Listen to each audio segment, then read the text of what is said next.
So Hare Krishna, dear devotees, please accept my humble obeisances. All glories to Srila Prabhupada.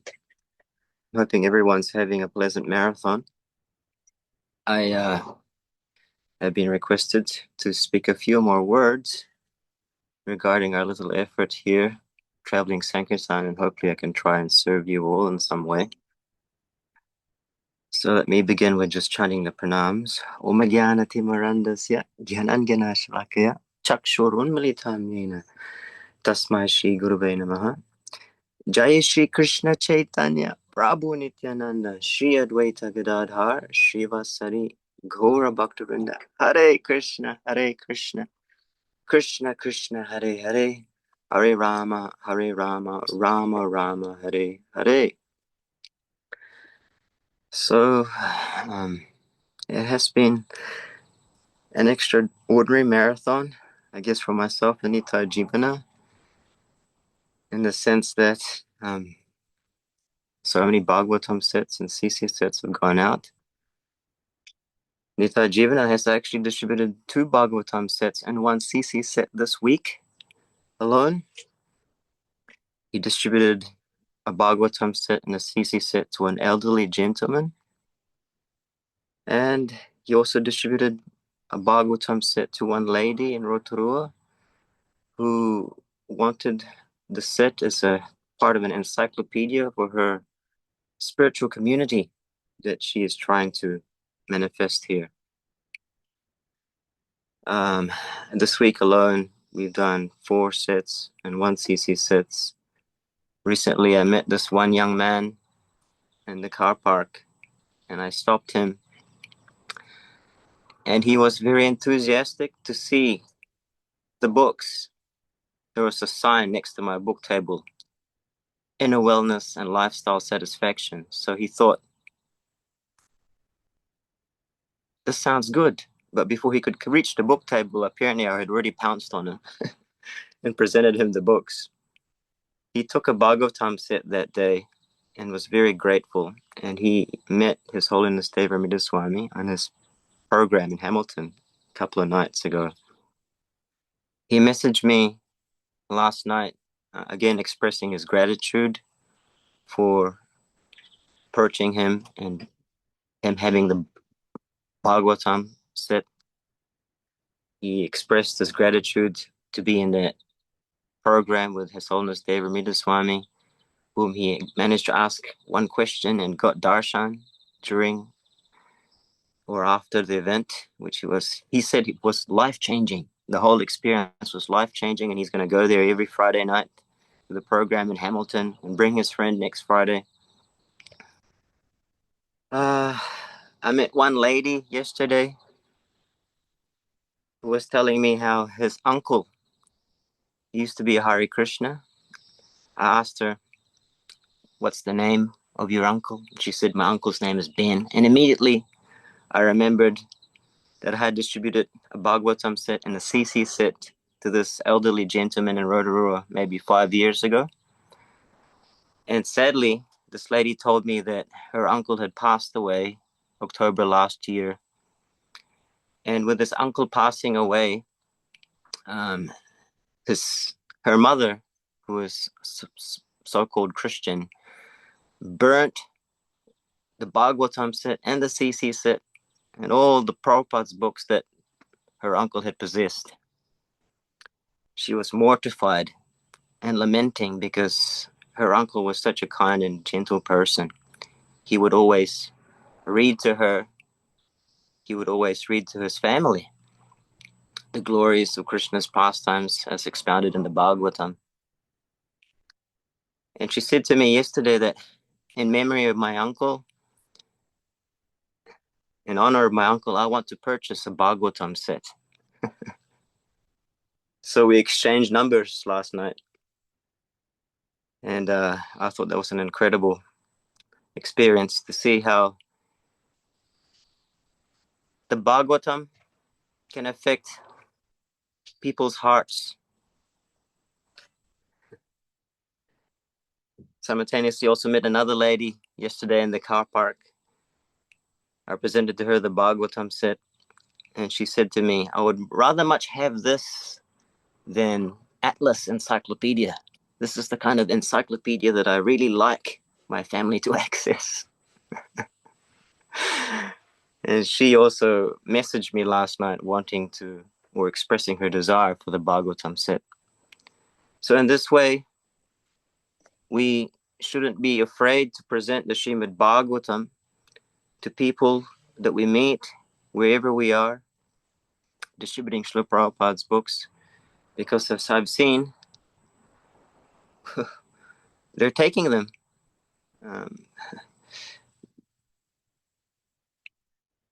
So as of this week, our little bus party has distributed 11 Bhagavatam sets and 2 CC sets into the marathon.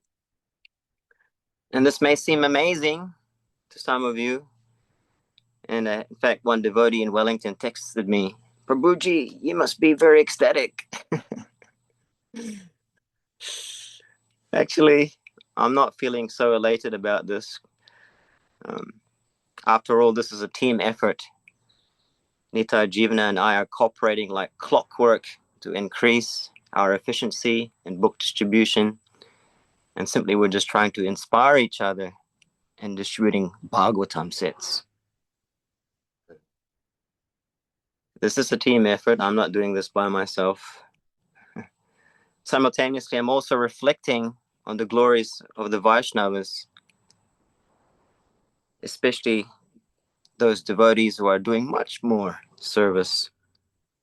I was reminded in the beginning of the year how one Mataji in Melbourne alone distributed 400 Bhagavatam sets. And most, if not all of that, was in a Prabhupada marathon in 2024. His Grace Vaisheshika Prabhu was explaining in the ILS at the beginning of the year how one Russian devotee is distributing hundreds and hundreds of Bhagavatam sets a year. What to speak of devotees in India? They must be doing hundreds and thousands of Bhagavatam sets. So on one hand, you might be thinking, oh, these guys are doing lots of Bhagavatam sets and CC sets. But on the other hand, comparatively speaking, actually, the reality is that we're just very tiny. Simultaneously, I'm also reflecting on my own insufficiency and deficiencies and trying to execute this devotional service. And the overwhelming internal dynamic for me is that one of deep gratitude. Thank you, Krishna, for allowing me to do some tiny service. Thank you, Krishna. In spite of all my insufficiency and deficiencies, you're still allowing me to engage in the service year after year, almost 25 years. Thank you, Krishna, for tolerating me all these years. Simultaneously, deep gratitude and lamentation. That's what I'm feeling. And in this way, I'm just trying to seek respite and solace and shelter in the holy name every morning. Hare Krishna, Krishna Krishna, Hare Hare, Hare Rama, Rama Rama, Hare Hare. This is the overwhelming internal dynamic for me as we go through this 2025 marathon, one of simultaneous deep gratitude and lamentation that I can't do more because of my challenges. But Krishna is so kind that he's allowing us to do something. As I explained in my little podcast, I'm simply trying to increase my desire to distribute Srimad Bhagavatam sets.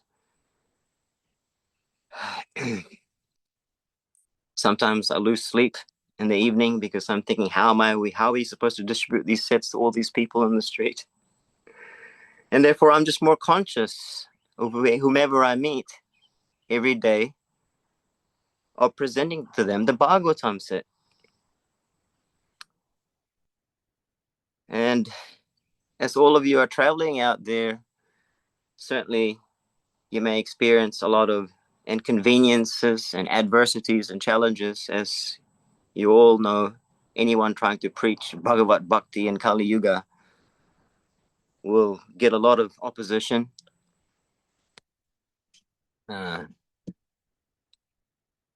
So there will be inconveniences. You may be living in tiny quarters, a little van. You may be eating frugally or eating very simply.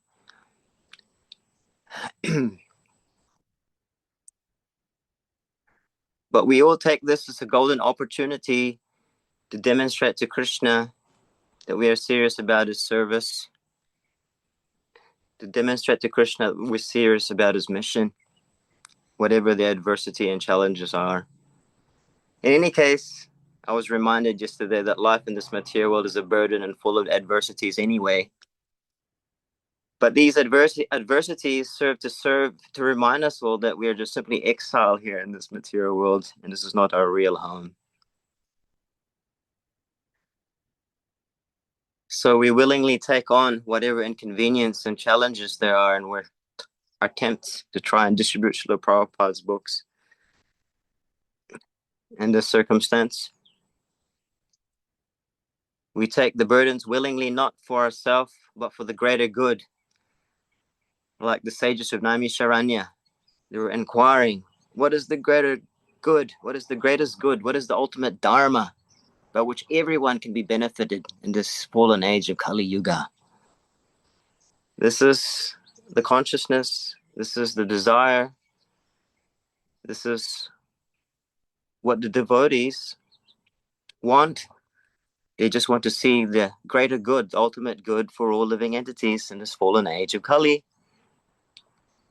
We take these burdens not for ourselves, but simply to fulfill the desire greater than our own. As Lord Chaitanya expounds, Hare Deke Tarika Krishna Upadesh, Amara Agena Guru Hor Tanoidesh. Wherever you go, wherever you meet, simply teach them the science of Krishna. This is how we surrender to Krishna in Kali Yuga through Lord Chaitanya, as we know. This is how we surrender. So we take these burdens not for ourselves, but to see our beloved smile, Sri Krishna smile, through the parampara. And when we absorb ourselves in the service of Sankirtan, actually these so-called burdens are insignificant. As Krishna explains in the Bhagavad Gita, Susukam Kartum Abhyayam. It's actually very joyful. Why is that? Because we're acting according to our natural capacity as servants of the parampara. This is our dharma, to be humble servants of the parampara. As Srila Prabhupada explains in the first canto of the Bhagavatam, this is what sustains our very existence. So naturally we become joyful when we're acting according to our natural capacity. And when we see our spiritual master pleased and happy, then you know that you've made your life perfect. For by invoking the satisfaction of the parampara, we invoke the satisfaction of the Supreme Lord, and then the entire world becomes pacified by engaging in devotional service, as we've explained. So, yes, you may be thinking, on one hand, we're distributing a lot of Bhagavatam sets and CC sets, but on the other hand, comparatively speaking, there's a lot more devotees who are doing a lot more, and we're just doing our humble bit to try and please the desire of someone greater than our own, namely the desire of the parampara and Krishna. And whatever comes out of that, we're very grateful, and simultaneously we're lamenting, oh, I'm not able to do more. And in this way, I'm just taking shelter of the holy name fervently. It's hard to stop chanting Hare Krishna sometimes in the morning because I feel it's my only respite. As I've mentioned in Wellington, our rounds, our chanting is then reflected through our daily activities, our preaching. And I also noticed that when you're chanting like this, always taking shelter in Krishna's holy names, it's also difficult to stop Sankirtan at the end of the day. It's difficult to stop chanting in the morning, and at the end of the day,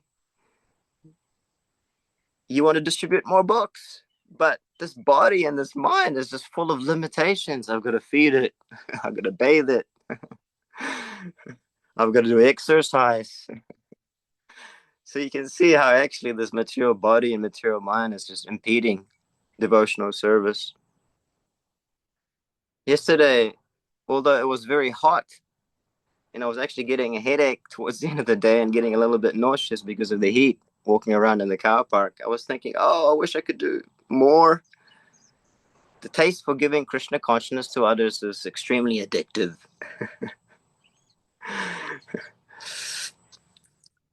So in the morning, simply I'm chanting with great respite and shelter in the holy name. And throughout the day, we try and give Krishna to others with great sincerity and enthusiasm. And you also find it's difficult to stop. So we have so many adversities having these material bodies, being in this material world, but we take on whatever adversity, we take on whatever burden that we have to flood this world with Krishna consciousness.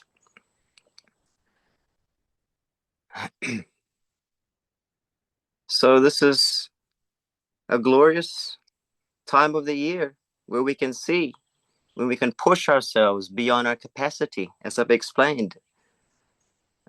This is just me personally. During these marathons, I know my personal capacity, but during the marathon, I like to push for Krishna.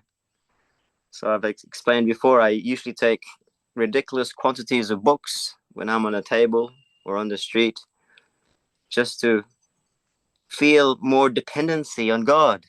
Krishna, how am I supposed to distribute all these books without your empowerment? Oftentimes, I'll take $1,500 worth of books on the street, 4 boxes of books, Bhagavatam set. Sometimes they practically all go out. I'm not the controller. Sometimes they don't go out. But simply, we're trying to do our tiny bit to express our gratitude towards the parampara. We're just trying to do our tiny bit to express our dedication to our spiritual master. And this whole marathon isn't actually just an expression of our trying to pay back what Guru and Krishna has given us by pleasing them. So by invoking the satisfaction of the spiritual master and the parampara, we invoke the satisfaction of the Supreme Lord, and the entire world becomes pacified and drowned in Krishna consciousness as we go about trying to distribute Srila Prabhupada's books widely, everywhere and anywhere. So my main shloka that I've been chanting, as I've shared to you in the podcast, Swasti astu vishvasya klau prasidatam dihantu bhutani shivamitodiya manashta bhadram bhajata dadoksaje aveshatam no matir abhaitu twai. Prahlad Maharaj is explaining, with freedom from envy, may there be good fortune throughout the entire universe. May all envious persons be pacified. May all living entities become calm by practicing bhakti yoga, for by accepting devotional service, they will think of each other's welfare. Therefore, let us all engage in the service of the Supreme Transcendence, Lord Sri Krishna, and always remain absorbed in thought of him.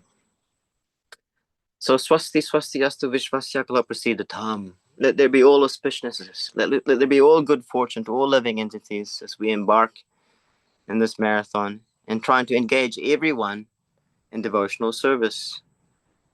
Opening the storehouse of love of God means opening the storehouse or plundering the storehouse of devotional service. And we want to engage everyone and anyone and every living entity in devotional service, by which they can be pacified from the heat of material desires. And also become pacified ourselves and become purified ourselves. And this way we become joyful. As the heart becomes purified, we can know real happiness. Real happiness is engagement in devotional service to Krishna. And we can share that that same joy to everyone and anyone that we meet. They take the book, they give some donation, they give some appreciation. They're engaged in service. And in that moment in time, they're actually pacified. They're happy to meet a devotee. And we hope that more and more people take these Bhagavatam sets, especially. Distributing Bhagavatam sets is especially addictive. You know, in the beginning, as His Holiness Devamrita Swami explained, it was just a miracle to distribute a magazine. It was a miracle then to just distribute a Bhagavad Gita or a Krsna book. But now we can see it's completely possible. You can distribute entire sets of the Bhagavatam to a random person that you meet on the street. And it's very enlivening, enlightening, and addictive. Nothing compares to distributing a Bhagavatam set and a CC set, if it's possible to do both, to one person that you meet. It's quite an incredible experience. And nothing tastes better. Okay, we can do stacks now. It's not a big deal to do stacks. But Bhagavatam sets, that's the next level, so to speak. So I humbly encourage you all to try and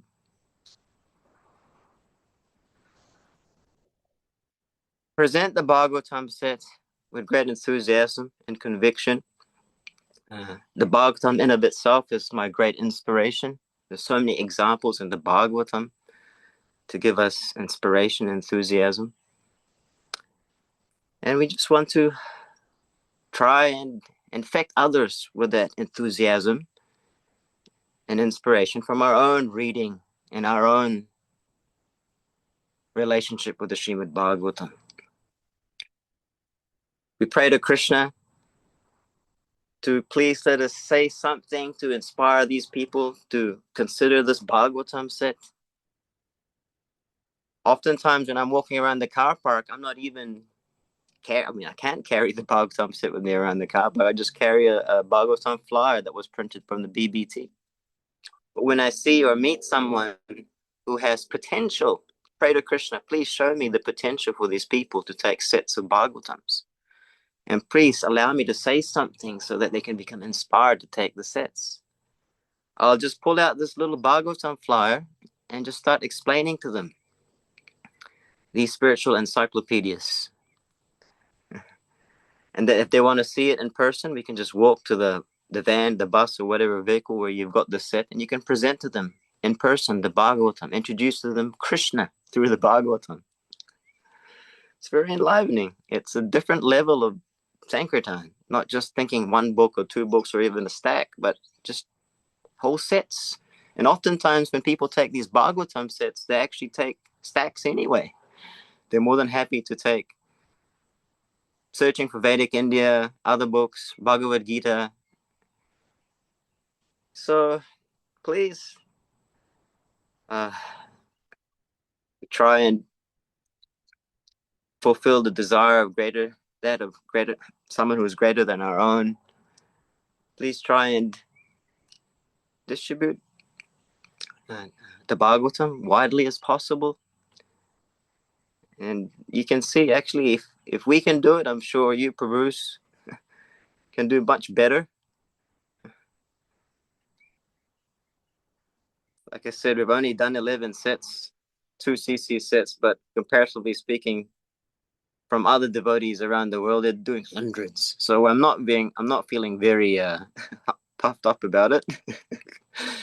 Actually, I'm just trying to take shelter of the holy name and just trying to sincerely serve the instruction of our spiritual master. So Hare Krishna, let there be all good fortune, let there be all auspiciousness throughout the universe, and may all envious persons be pacified. May all the living entities become calm by practicing bhakti yoga, for they will think of each other's welfare. This has been also my meditation as we engage in this book distribution.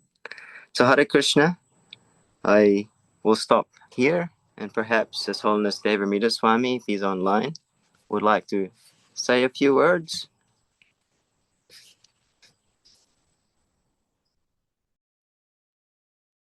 Om Gana Chimirandasya Gananjana Shalakaya Chakshur Militangena Tasmai Sri Guruve Namaha.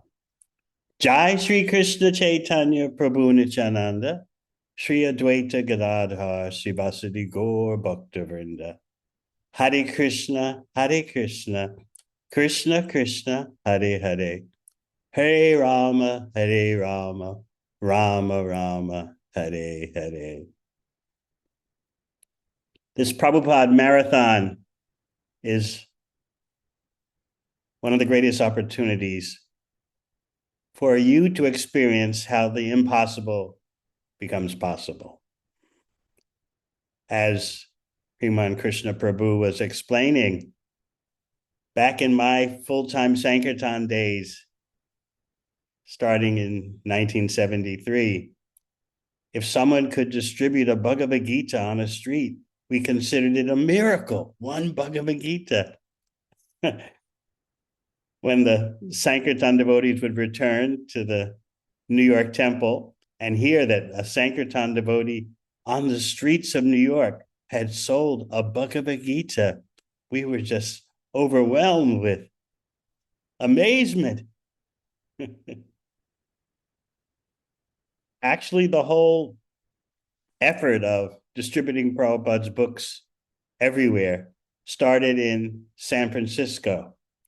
One devotee named Keshava was going to a store to get something. And he decided on the way to the store or when he got to the store, outside the store, he decided, well, I've got a Krishna book with me. Let me just show it to someone. That was how book distribution started. So we used to, in New York, consider it a miracle that someone sold a Bhagavad Gita on the street. And then I remember the reaction when a devotee named Vishvareta came to New York and sold 7 Bhagavad Gitas on Fifth Avenue in New York. We thought, this is mystic yoga. So at every step of Lord Chaitanya's book distribution, there's always this notion that the next level is impossible. Just like with Bhagavatam sets themselves. Some devotees had the idea, received from Srila Prabhupada, that sets of Bhagavatam could be distributed somehow. And so they thoroughly researched the ways that door-to-door encyclopedia salesmen would use.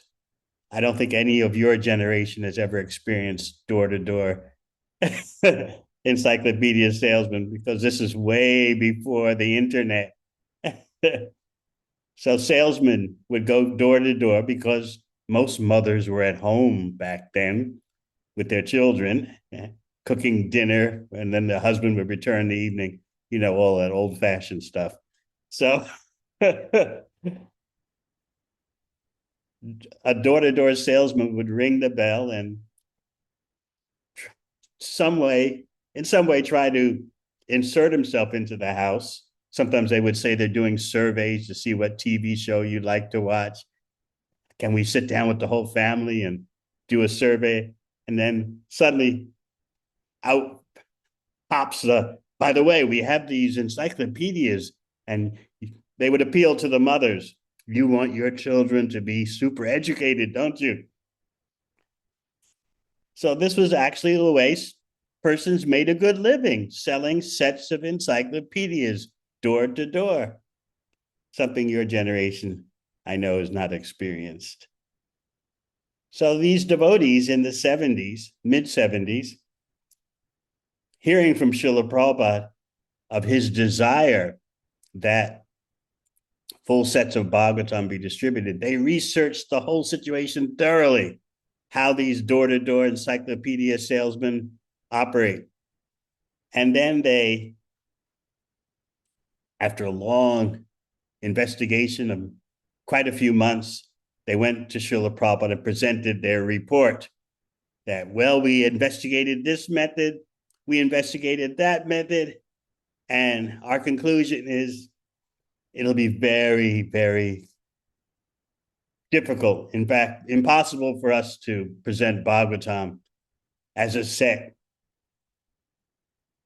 It's unknown to the people. They have no inclination. They have no understanding of what we're presenting. They can't even pronounce the title of the book. And so therefore, our conclusion is not possible. So Prabhupada sat back and listened, and he very graciously said, all right, if you think it's not possible, so be it. You've done your investigation. You've come to that conclusion. All right. But I still think it's possible. So now we are seeing that, yes, it is possible, and that devotees are, by the order of Lord Chaitanya, coming through the succession, they are fearlessly approaching people, showing people sets of Srimad Bhagavatams. I'd like to go over with you a morning walk talk from Perth, Australia in 1975. Srila Prabhupada is discussing with one devotee named Amoga about how any kind of appreciation that people show when you contact them gives them a human form of life in their next birth. Because we think that unless they take the book and give some money, there's no benefit. Of course, if they take the book and give some money, especially if they take a set of Srimad Bhagavatams, there's inestimable benefit.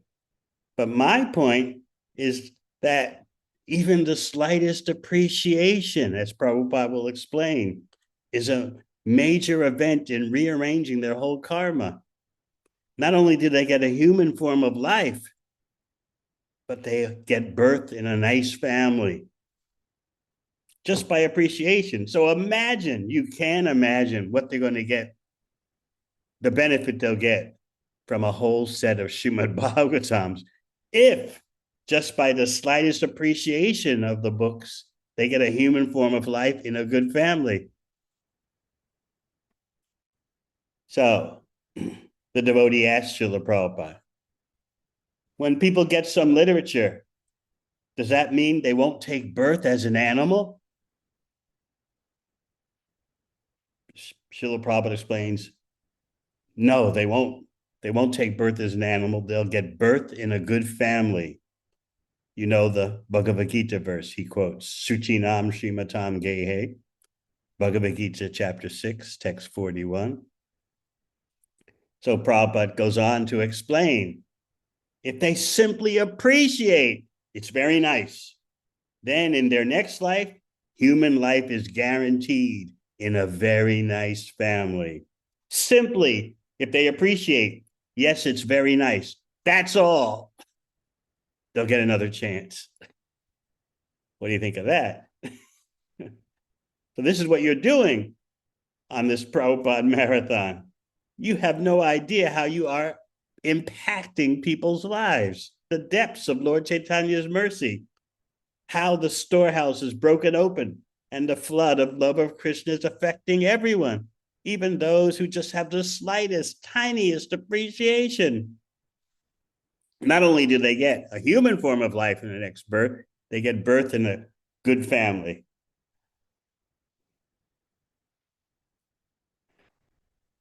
So the devotee goes on to say, many people think the pictures are very nice. I don't know if any of you have had that experience. People just look at the pictures and, oh, interesting. Prabhupada's response to that. presentation that many people think the pictures are very nice. As soon as they see the pictures, they comment, "Oh, interesting." What was Prabhupada's response? Anything they say that's nice, it means guaranteed human life. Anything they say. And he adds, even in this life, it'll definitely help. So we're not simply next life persons, always focused on the hereafter. Even in this life, it'll make a difference. And then he explains further about if they actually read some pages.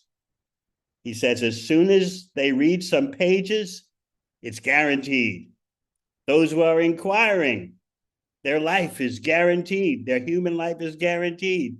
So my point is that even the slightest appreciation, there's a whole spectrum, a whole range of this is nice. That's enough to get you a human form of life in a good family. Or you read some pages, or and of course, you pay for the books. Who can estimate the wealth you're going to get in your next life?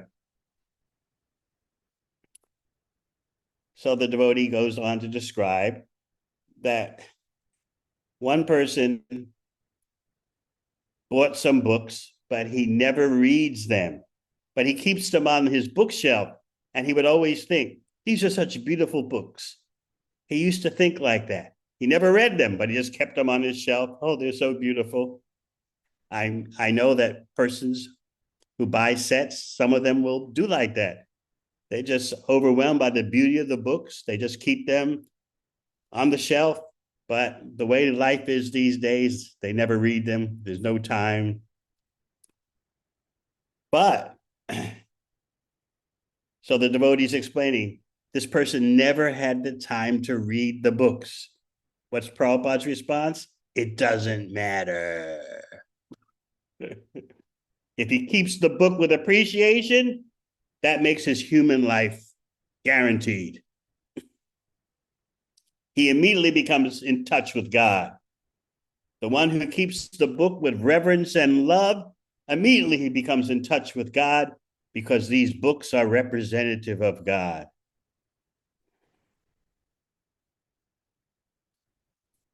So the devotee is explaining something about the outreach that he's doing. And Prabhupada concludes by saying, it is very nice service you are doing. Krishna will be satisfied. Haritoshanam. As soon as Krishna is satisfied, your preaching is perfect. So I hope this helps you to understand how the depths of what you're doing are beyond your comprehension. There's a whole spectrum that begins with the slightest appreciation. That slightest appreciation is the beginning of Shraddha. When we use that word Shraddha, as I often explain, loosely you'll translate it into English as faith. And many devotees think, oh, it's when you start believing. Kind of Christian influence makes that response. Faith means when you start to believe. Yes, I have faith. I believe. But in the science of bhakti yoga, Shraddha is not faith as Westerners think. It's the slightest inclination, the slightest appreciation, the slightest thoughts, good thoughts.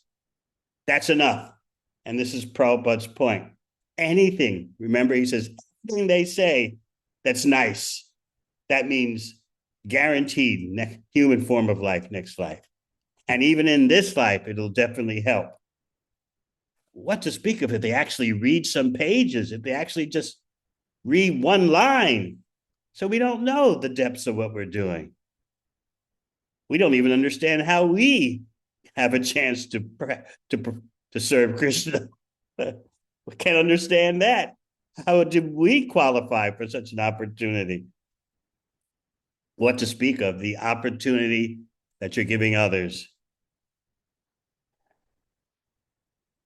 So I'm always very happy to hear how devotees are loving Srila Prabhupada's books and loving to distribute them. That was always one of our original mottos of urban outreach at the loft, the Bhakti Lounge, so forth. Our motto was always love to read the books and love to distribute them. If you love to read them, that love of your reading them will show up to others that you approach. They're not so much buying the book. I think many of you know that. They're buying you. They're buying your enthusiasm, your sincerity, your purity. They don't know anything about the book. They can't even pronounce the title, Srimad Bhagavatam, Bhagavad Gita. Some of them have heard of it, very few.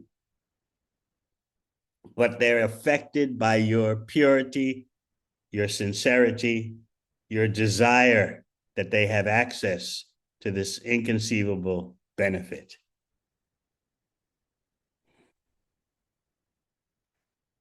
Another point, a different angle, is that your youthful energies, let me inform you, they're not going to be around forever.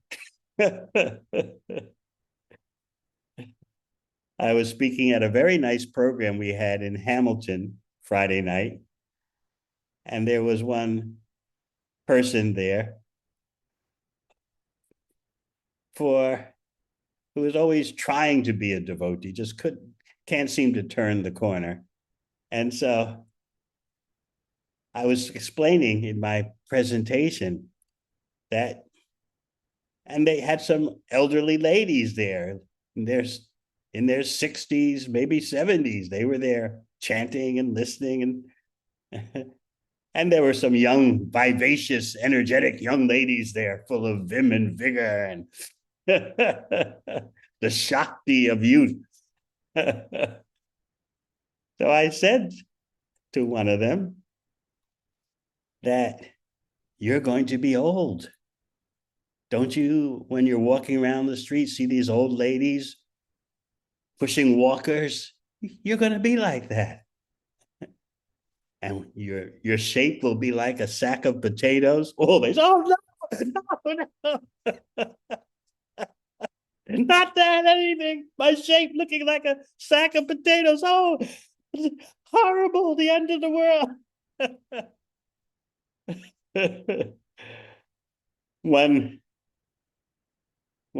young lady, not young lady, in her early 40s, just threw her hands up on her head. Oh,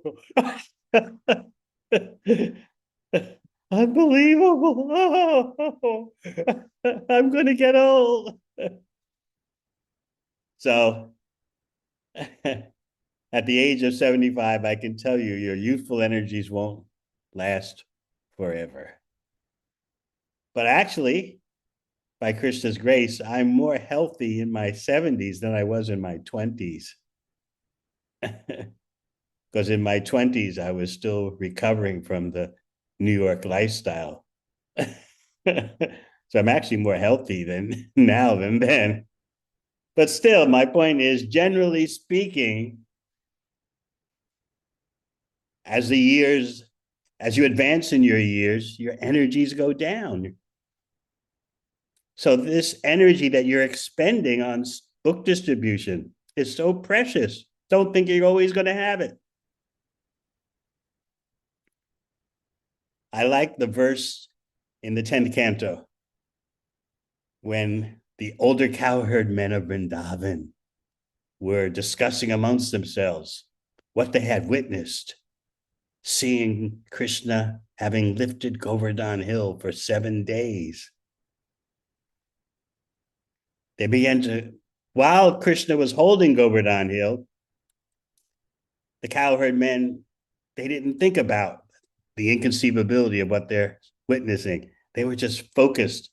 Everyone in Vrindavan under Govardhan Hill was focused on the beauty of Krishna.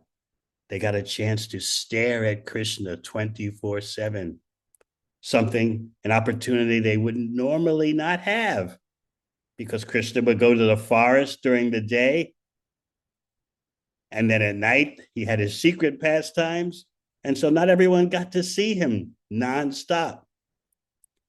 So when Govardhan Hill was put back into its place and everyone went back to the village, then the cowherd men started thinking, did you see what I saw?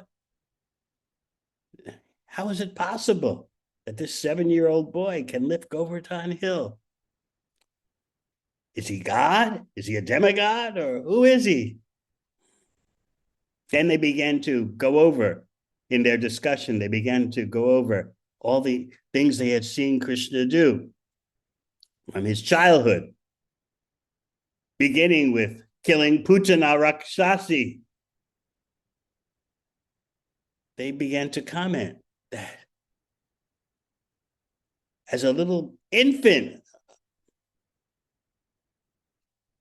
when Putana Rakshasi was trying to nurse him, to kill him, he sucked her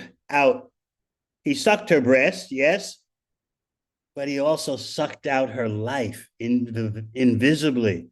So to the external vision, it looked like little Krishna taken on Putana's lap was just sucking her breast.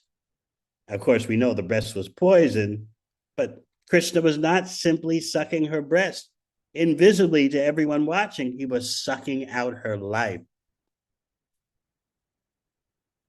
But what you could see from the external point of view is Krishna sucking her breast and punching her with his little fists and kicking her chest with his little feet.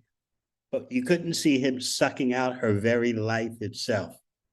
So the cowherd men, and this is my point, give this as an example of how we don't notice time sucking out all our energies.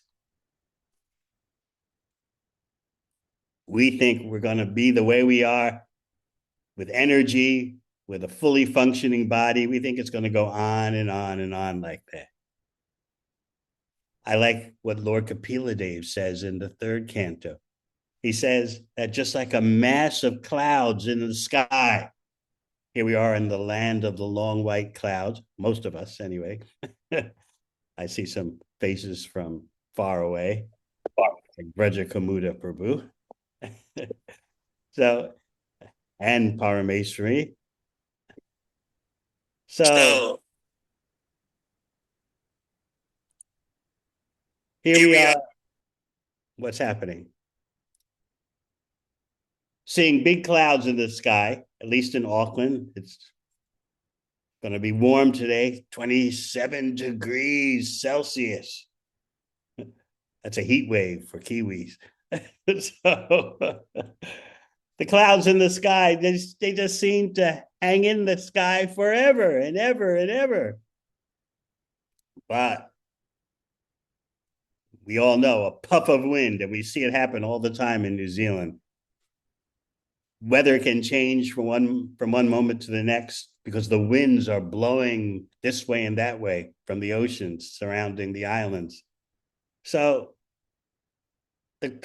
I like the way Lord Kapila explains that the clouds, those big clouds hanging in the sky, they're unaware of the potency of the wind that can just blow them into oblivion in the moment's notice.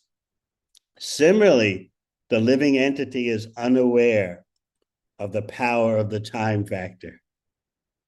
So that you're using your youthful energies